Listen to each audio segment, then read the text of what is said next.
Ne plus être passif face à l'information et ce dès le plus jeune âge, c'est l'objectif des ateliers de décryptage de l'information mis sur pied grâce à 2 jeunes journalistes depuis le début de l'année scolaire. Ils s'adressent aussi bien à des écoliers qu'à des collégiens ou des lycéens pour en faire des lecteurs exigeants. Ce reportage à Toulon de Véronique Jean et Loïc Wex. Il y a eu un professeur qui a été poignardé par un élève. Le professeur lui avait reproché à l'élève que son cahier était mal tenu. La plateforme pétrolière qui a explosé. Il y a eu une faillite en Grèce. Bayern Munich contre Lyon. Lyon a perdu 3-0.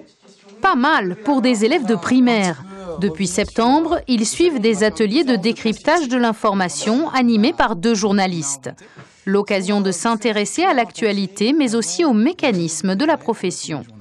Donc on commence avec le quiz actu. Est-ce que quelqu'un, rapidement, peut nous rappeler ce que c'est qu'une conférence de presse, à quoi ça sert et comment ça se passe?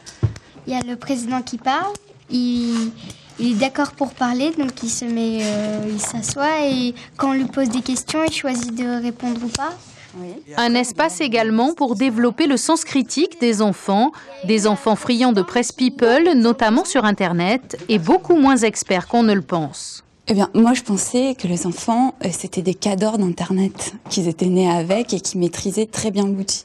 Et en fait, je me suis rendu compte qu'ils ont exactement le même comportement devant Internet qu'ils auraient devant une télévision, c'est-à-dire la passivité.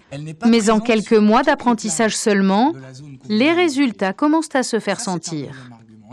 Des fois, les stars, c'est faux. Dans les magazines, c'est avec les paparazzis, c'est juste pour gagner de l'argent avec une photo. Maintenant, je sais ce que je lis, si c'est faux ou pas.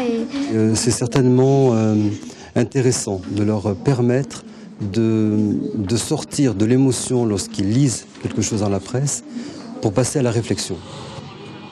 Autre public, des collégiens, autre exercice, décortiquer un reportage. Et on s'est demandé comment réagissaient les passants quand ils apercevaient une femme voilée intégralement. Alors ni une, ni 2, on a mis notre tenue la plus pimpante et hop, direction les rues de Paris. L'objectif, susciter une réflexion collective sur le métier de reporter. Ce reportage, il y a des principes qu'il transgresse complètement. C'est comme du bluff en fait. Elle fait semblant, elle se déguise pour prouver quelque chose.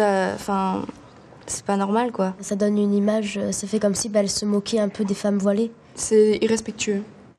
Basé sur le volontariat, les séances se déroulent en dehors du temps scolaire et le nombre d'élèves qui y assistent n'a pas baissé en cours d'année, la preuve sans doute de leur intérêt. Des fois, on croit beaucoup moins ce qu'on dit. Maintenant, on vérifie en fait. Ouais. Cet été, Sandra et Olivier repartiront en reportage pour ne pas perdre le contact avec le terrain.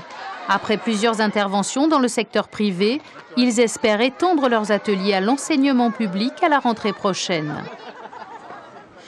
Dans le Gard, aujourd'hui, à Grau-du-Roi, le pavillon bleu a été